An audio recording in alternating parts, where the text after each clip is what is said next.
Saludos, en este video explicaremos los archivos.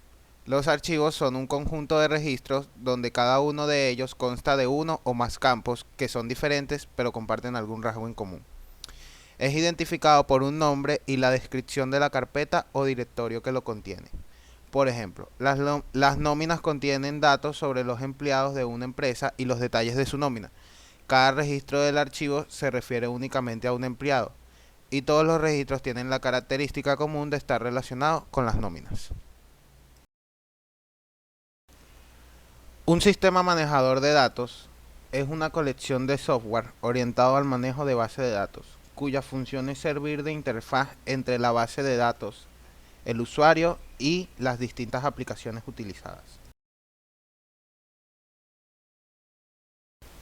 Un FMS, como sus siglas en inglés lo indican, Files Manager System, es un sistema de administración de archivos que se utiliza para operaciones de mantenimiento o administración de archivos. Es un tipo de software que gestiona archivos de datos en un sistema informático. Por ejemplo, un sistema de administración de archivos tiene capacidades limitadas y está diseñado para administrar archivos individuales o grupales, como documentos y registros especiales de oficina. Puede mostrar detalles del informe, como propietario, fecha de creación, estado de finalización y características similares útiles en un entorno de oficina.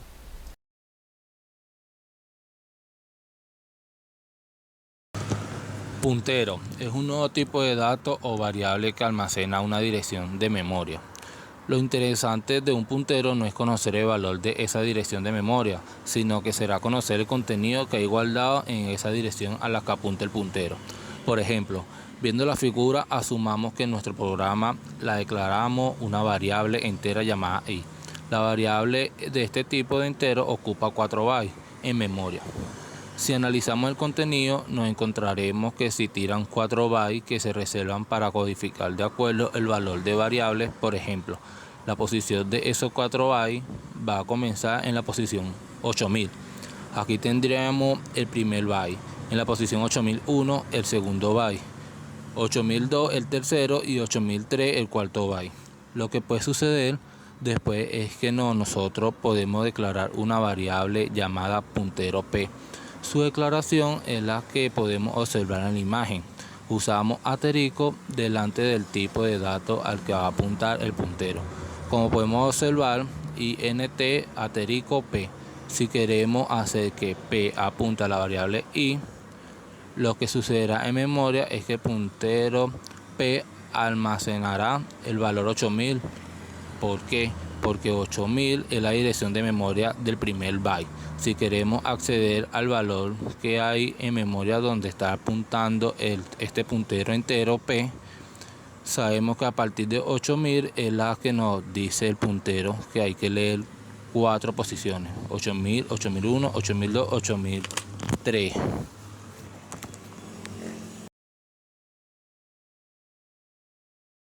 Organización secuenciales. Es la forma más simple de almacenar y recuperar registros de un archivo. En un archivo secuencial se almacenan los registros unos tras otros. Ejemplo, para leer un archivo secuencial, el sistema siempre comienza al principio del archivo y lee un registro a la vez hasta llegar al registro deseado. Si ocurre que el registro particular es el sexto, en un archivo el sistema comienza en el primer registro y lee hacia adelante un registro a la vez hasta llegar al sexto. Organización de archivos.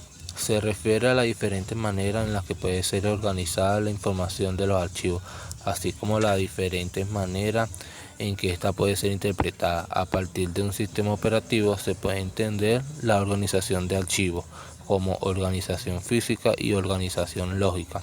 La diferencia entre las dos es la organización física, ya es lo crudo, es el hardware, los unos y los ceros, cómo se almacena y cómo se interpreta, y la organización lógica es cómo organiza el sistema operativo esa extracción para generar otros archivos y hacer otras operaciones más complejas.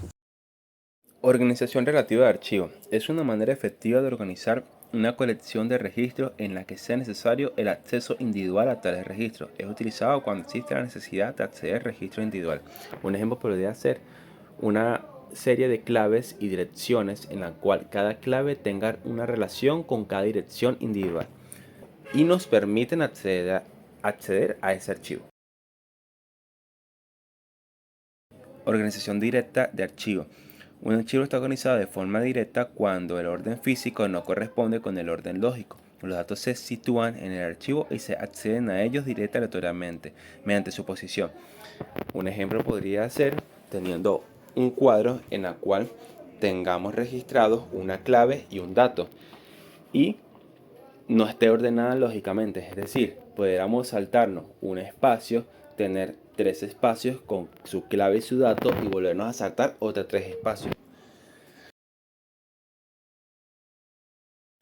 Organización indexada de archivo. En este tipo de organización de archivos se dispone de una tabla en la que aparecen órdenes secuenciales, los números de la clave del archivo asociados a cada uno de ellos.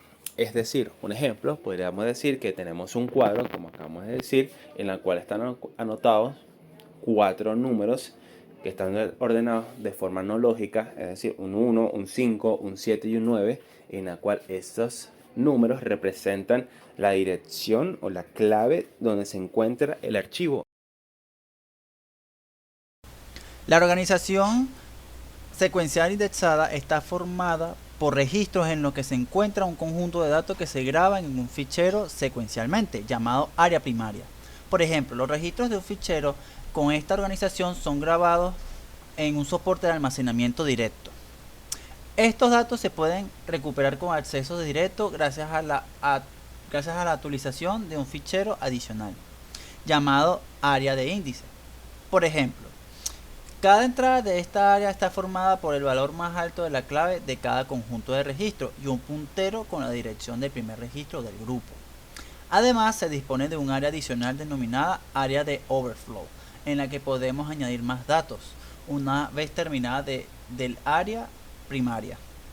Por ejemplo, o ventaja de esto, es que el sistema operativo se encarga del tratamiento de los índices y punteros, por lo que cuando el usuario maneja este tipo de fichero no se crea ningún problema. El propósito general de los sistemas manejadores de base de datos es el manejar de manera clara, sencilla y ordenada un conjunto de datos que posteriormente se convertirán en información relevante para una organización. Ejemplo de esto es que en la actualidad hay gestores de base de datos que cumplen un modelo para acceder a la misma de modo más sencillo, con lenguaje de consulta que permiten generar informes, analizar, garantizar la seguridad y la integridad de los datos, como por ejemplo de estos programas serían MySQL o Microsoft SQL Servers. Y en conclusión, un archivo es identificado por un nombre y la descripción de la carpeta o directorio que lo contiene. Los archivos facilitan de manera de organizar los recursos usados para almacenar permanentemente datos en un sistema informático virtual. Y bueno, eso es todo y espero que lo hayan disfrutado.